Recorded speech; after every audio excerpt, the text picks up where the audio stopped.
With that, we will get it started. So, today we are talking about recharge and rise, real self care strategies that actually work.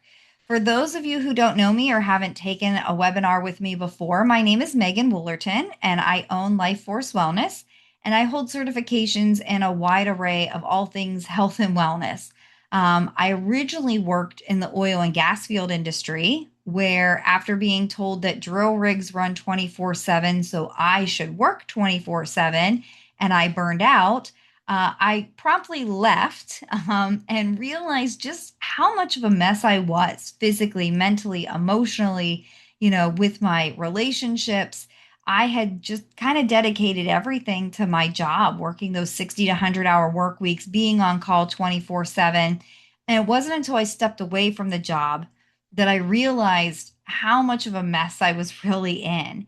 And during that time where I was in between work, I really got into health and wellness and started as a personal trainer. And from there, it's just been a tumble down the rabbit hole. So, following that up with health coaching, then nutrition coaching. And then I decided to bring this back into corporate America. So, I work with organizations on developing good employee wellness programs and doing leadership development around psychological safety and well being. And I also got certified as a positive psychology practitioner.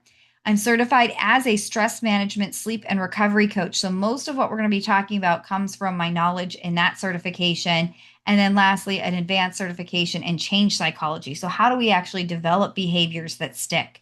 So, well rounded. And a lot of that we're going to kind of dip into today. We're going to talk about something from each one of these pieces that I've learned to help you put in good self care practices that actually provide you recovery. Now, this is your chance to blow up that chat. What do you think of when you hear self care? Like, what pops into your mind when, as soon as you hear self care, what are the things that pop in?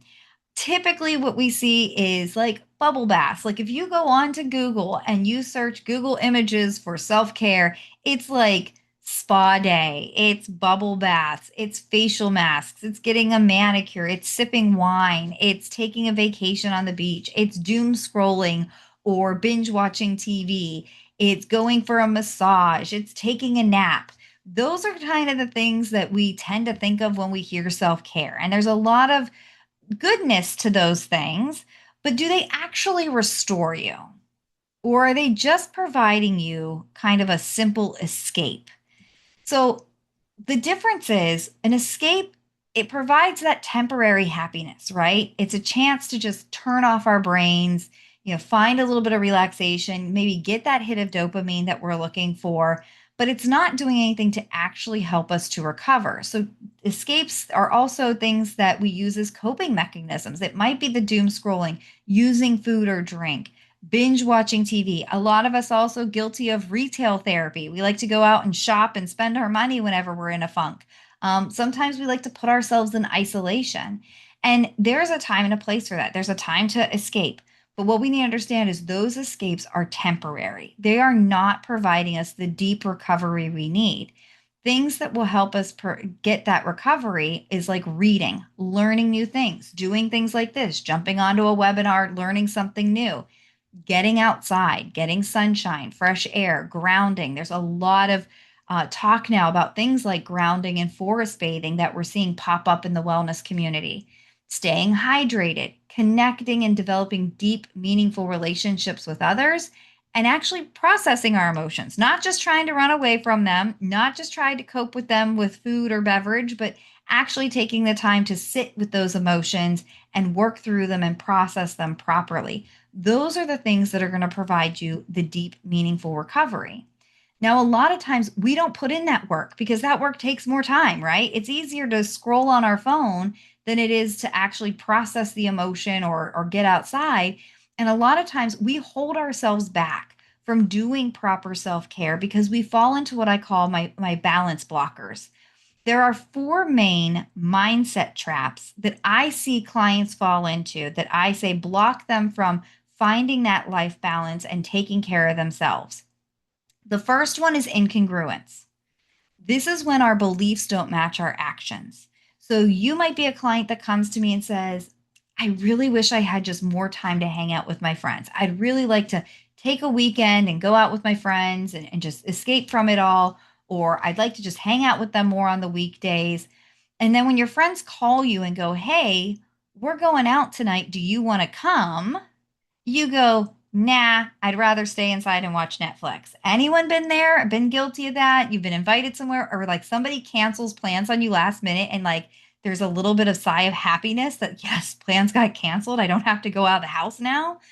That is you possibly choosing escape for something that's going to be more recovery. This could also be that maybe you're in the wrong crowd. Maybe there's a level of imposter syndrome or a lack of confidence. Maybe there's not a real deep sense of belonging, but there's something there that is causing an incongruence between what you keep believing and telling yourself and thinking and the actions you're actually taking. And so sometimes we have to kind of peel back those layers and just figure out, why do I do this? What is it that makes me happy when my friends cancel plans? Don't I want to spend more time with them? Why wouldn't I? And just taking time to really evaluate those situations. The second one, which I see most common, is public stigma. So, this is feeling like you have to do something because it's what others expect you to do. And so you tend to say yes to more things than you should. So, you're a yes person, you're a people pleaser. And so you're putting everybody else's needs ahead of yours. You tend to neglect your own needs and practice self care because, well, I have to show up for others. You've made yourself so busy with serving others, you're no longer serving yourself. The third one is internal stigma. And I see this with my high performers. This is when we hold ourselves to really high and sometimes unrealistic expectations. So, this is you thinking that you have to home cook every meal with all organic ingredients, exercise 60 minutes a day, do the things with the kids, do the things with the job, keep the house immaculate, make sure the yard has no weeds in it, and like just do it all. And we hold ourselves to these really high levels of expectations that nobody else is putting on us. You may be surrounded by a community saying, give yourself grace. It's okay. Take a step back. And yet you internally will feel like a failure if you don't push, push, push, push. And sometimes it's about, really looking at what are your values? What are you prioritizing and making sure those Okay, priorities are in alignment with your time. that question. I have to Um, move we another could get you on mute because here. I have to visit something important. All right, sorry about that. Um, the next one is ambiguity. So, what is your goal? If your goal is to practice more self care, what is do you want that to look like? What do you want to get out of self care? What is it that you want to achieve? Is it that you want to relieve tension? Is it that you want to make space to learn a new skill or a hobby? Is it that you want to deepen your connections with your friends and your family? Like, what is the purpose of you practicing self care? What does it look like when you succeed? If we don't set clear goals and intentions, if we don't have clarity, then we have ambiguity. And we're kind of like on a hamster wheel, just spinning, not really feeling like we're getting anywhere. So we need to have good goal markers in the sand so that we know when we've succeeded, when we're actually doing the right actions. So we all know we need self care. You wouldn't be here if you didn't think that you needed it. But many of us were not taught what real recovery looked like. Instead, we've kind of bought into the culture that says hustle and grind and stay busy and ignore your needs. And you might feel guilty for resting. And that's eventually what leads to burnout. And I will tell you that was me, especially when I was in the oil and gas. I didn't want to seem like the weak link. I didn't want to be the one that couldn't keep up with everyone. When the guys were out in the field working 60, 70, 80 hours a week, I felt like I should be trying to keep up with them.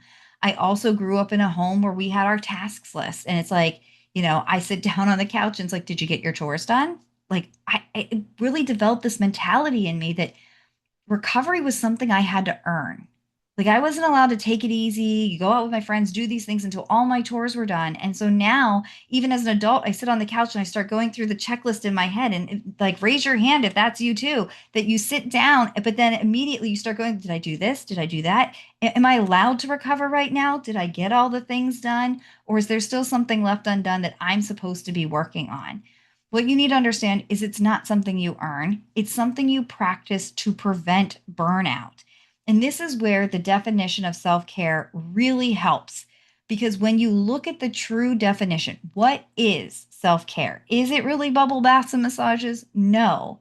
It is the practice of taking action to preserve or improve your own health.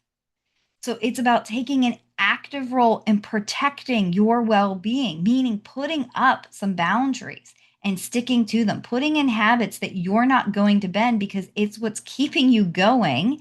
It's about protecting your happiness, protecting that balance, especially in periods of high stress. So when you know you're about to come into a busy season, we know like the holidays are always nuts, back to school season is always nuts. You know you have these seasons in your life where things are just a little bit crazier than they are the rest of the year. How are you protecting, preserving, or improving your health in those moments? And when we think of our health, we should be thinking about it in 7 different dimensions.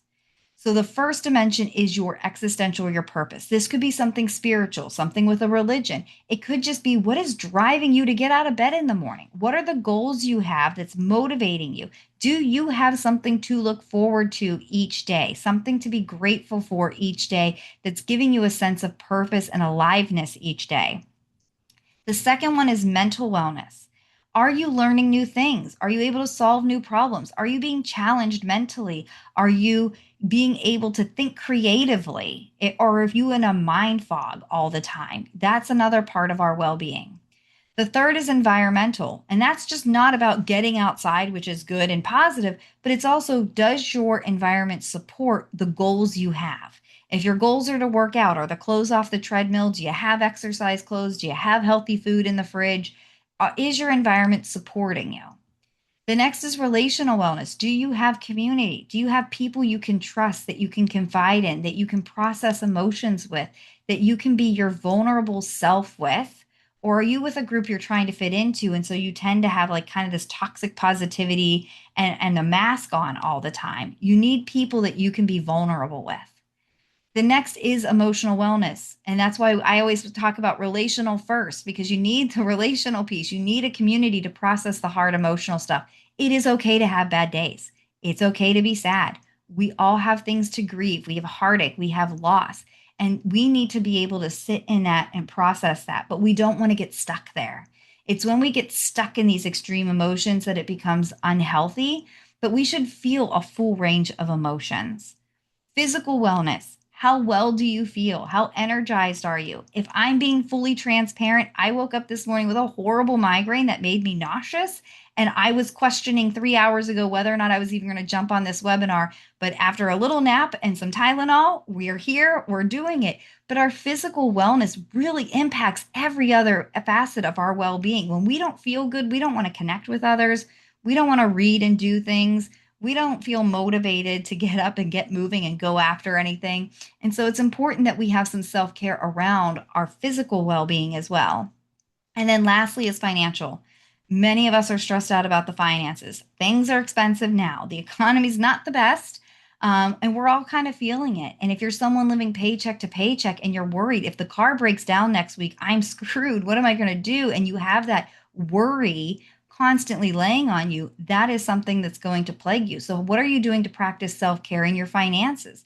Are you making a budget? Are you doing a savings? What are you doing to help your financial well being? So, there's some different ways that you can look at self care because, again, it's about preserving your health or improving your health.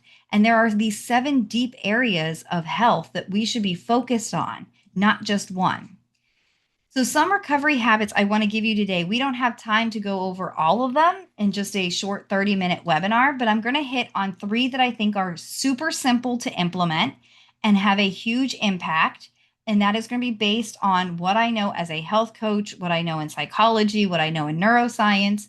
And so, a list that I would give you to consider is morning sunlight, which we're going to dive into, daily movement, which I think most of us know we should move our bodies daily. Hydrate, we should stay hydrated. I feel like most of us know that. Taking time to stop and breathe, practice some kind of meditation, taking some kind of pause. Being in nature, again, there's a lot more science coming out about the benefits of grounding and forest bathing and just being outside. Connections are so important to longevity, not just our health. And then lastly, I'm going to teach you microcut recoveries, 90 every 90. So the first habit I would recommend to anybody that's super simple to implement. So if you're somebody who's like really burned out, I don't have time, I need something super simple that's going to get me right. Sunlight the first 30 minutes you wake up. So as soon as you wake up, within that first 30 minutes of getting out of bed, get in front of a window, get some sunshine, soak it in just 10, 15 minutes. Sit there, have your cup of coffee, let the sun hit you. If you can, step outside. If you've got a deck or a porch or something, you can step out on and let the sun hit you. If you're in a darker climate or it's winter and the sun's not coming up, you can try light boxes, or they have special lamps you can get that emulate that. What that does is that helps to anchor your day for your circadian rhythm. We have all had seasons in our lives where we've just felt like we're on, right? We got into a good rhythm, a good routine, and just like things were going well. And then as life does, it throws a monkey wrench in things. And then it's like, it threw off my routine, and you're finding it hard to get back into that. When you have anchor points in your day, it helps you to find that rhythm where you're just feeling good and you're getting that flow. So when you start your day, we actually start to reduce melatonin production in our body. So if you're somebody who takes melatonin as a supplement to sleep, one way to help you to kind of wean yourself off of needing that supplement is getting sunshine first in the day.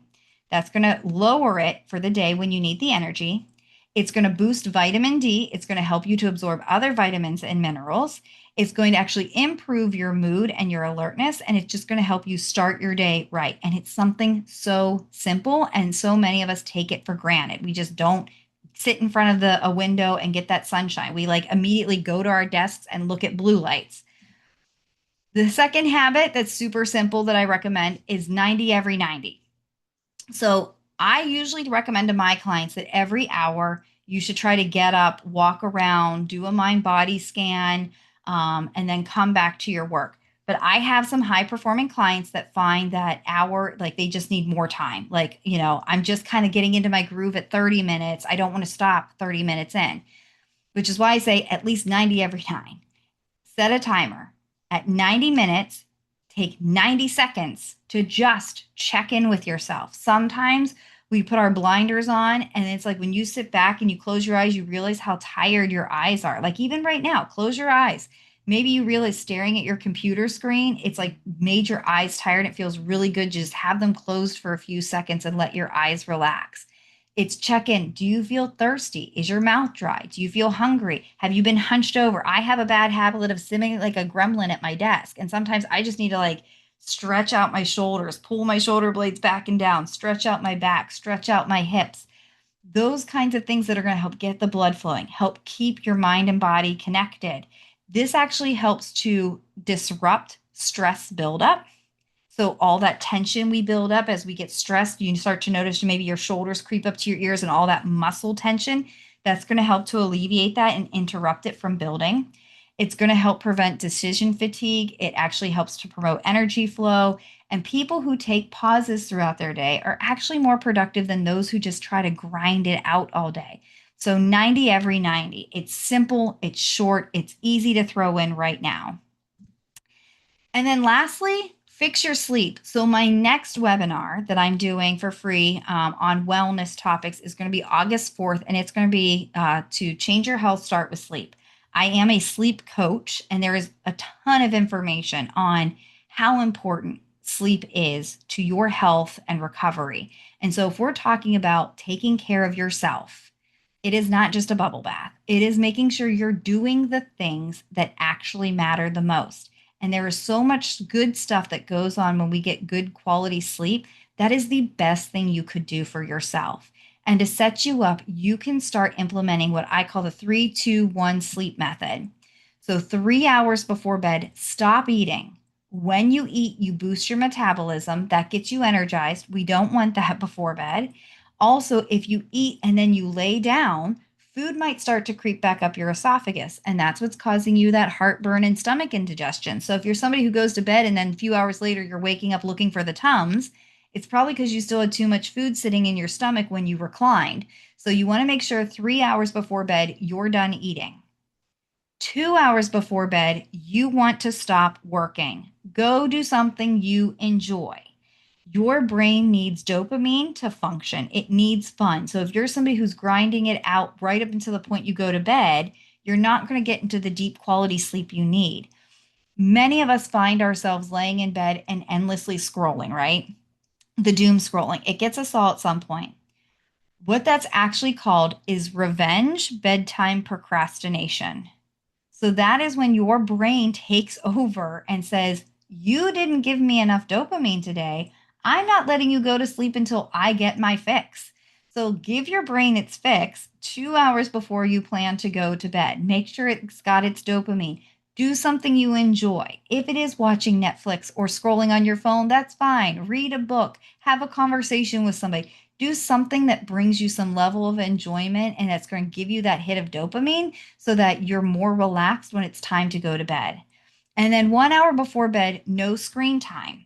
So, blue lights from our computers and our devices can kind of emulate the sunlight.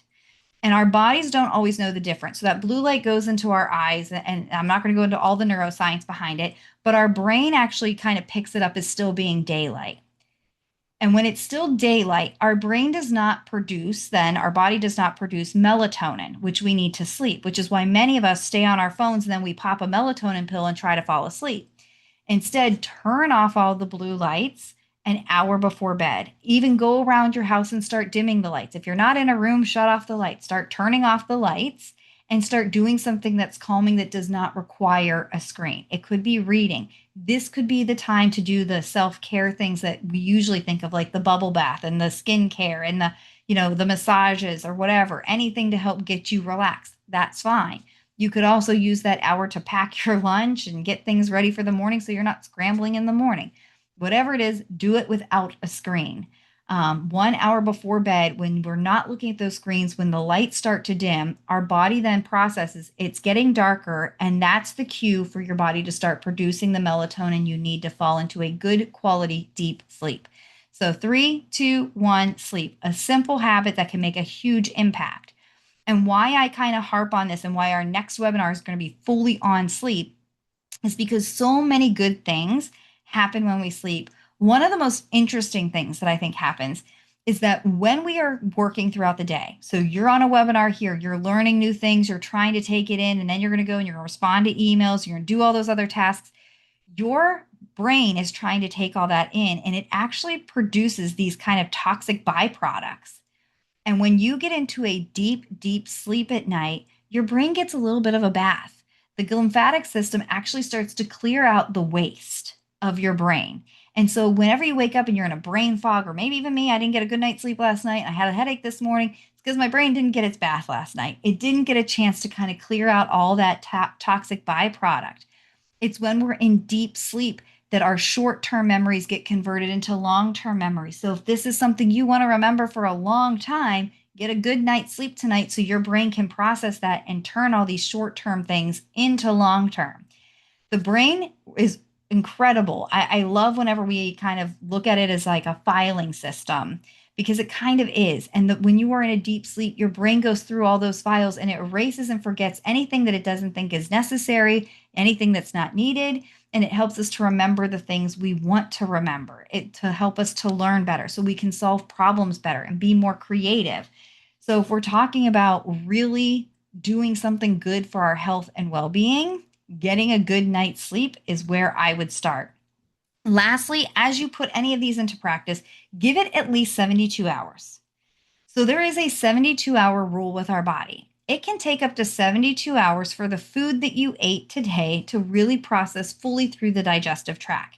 So how you feel today may have nothing to do with anything that happened today or yesterday. It could be a bad taco you ate 3 days ago, and it's still just sitting in that lower gut, causing inflammation and stress to the body. How you slept is on a 72-hour cycle. And we all know this from our college days where we went out, we partied hard on Friday, we partied hard on Saturday, and we said, well, I'll take it easy on Sunday and rest and sleep in. That way, Monday, I can go back to work or back to school and feel great.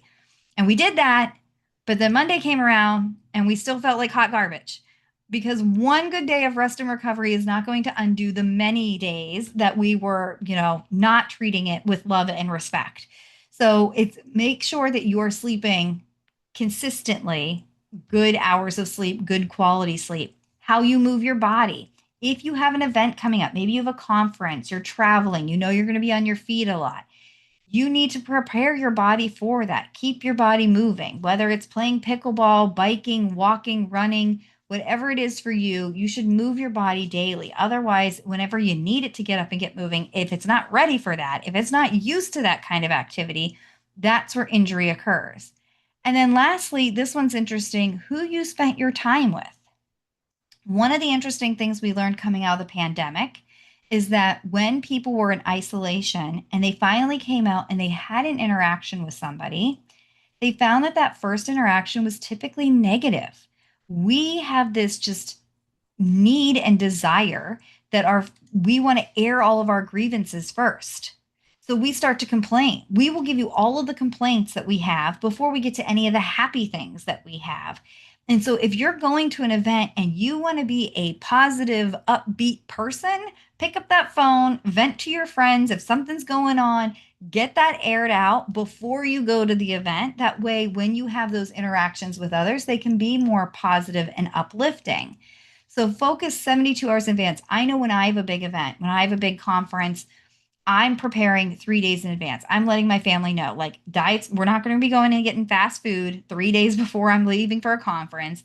I'm going to be making sure that I'm getting to bed on time. I'm getting my good quality sleep. I'm going to be like doing at least 20 minutes of walking every day. And then I'm talking to my husband. I'm sharing with him what's going on throughout the day. So I'm prepping 3 days in advance so that the day of whatever event I have, I am showing up as my best, most primed, ready, positive self. So, my challenge to you is start with one of these. These are all super simple, and there might be kind of this idea of, oh, I can implement three of these, or I'm going to implement two of these. Start with one, because even though these seem really simple, it's still a habit you have to build and you have to be mindful of. And if you're somebody who's already struggling to find that time for self care or taking care of yourself, just pick one and put it in the chat. Which one do you want to choose? Is it drinking more water and just being more mindful about your hydration? Is it getting outside and going for a walk? Is it getting sunshine 30 minutes after waking? Is it going to bed 30 minutes earlier, practicing 3, 2, 1 sleep? Is it taking a 90-second recovery every 90 minutes or getting in the habit of calling a friend every day? Any one of those can make a huge impact in your health and well being. And this is actually going to help your health. This is going to have much greater impact than the bubble bath or the facial mask or anything else that we typically think of as self care. These are the things that actually promote well being and preserve your health. If in any of this you want to go deeper, like Megan, you just scratched the surface, I'm just getting warmed up. Me too. I feel that way. 30 minutes is sometimes not enough for some of these topics I get super excited about. So if you want to, we can jump on a call. If you've got any questions you want to give me, you don't feel like putting them in the chat or unmuting, you can book a call with me. If this is something that interests you, you want more coaching on this, you want me to come to your work, you think your coworkers could enjoy this, happy to bring a workshop like this to your leadership, to your organization. As I mentioned, I am doing free wellness or leadership workshops every week. So they alternate. So this week was wellness. Next week, I'm actually off. The following week is a leadership topic, still based on wellness, but more for leadership, HR professionals, business owners. You're welcome to come to those. But the next wellness one is August 4th, and that's going to be the Change Your Health, Start with Sleep. So we're going to dive deeper into how sleep really helps, not just what we talked about today, but regulating our hormones, helping our digestion, helping our mood. What can we do to really boost our sleep hygiene? So, what does it take to get that good quality sleep? So, we're going to dive into that on August 4th. At this time, I'm going to open it up to any questions. Please feel free to connect with me on LinkedIn. And if you want, you can email me a question at the address here on the screen. Thank you guys so much for coming. I do hope this was helpful and you can put something into practice. I will attach a PDF of all the slides to the email that will also have the link to the replay. I'll try to get that out to you here in just like the next 2 hours. So I'll get that out. All right. Thank you, everyone.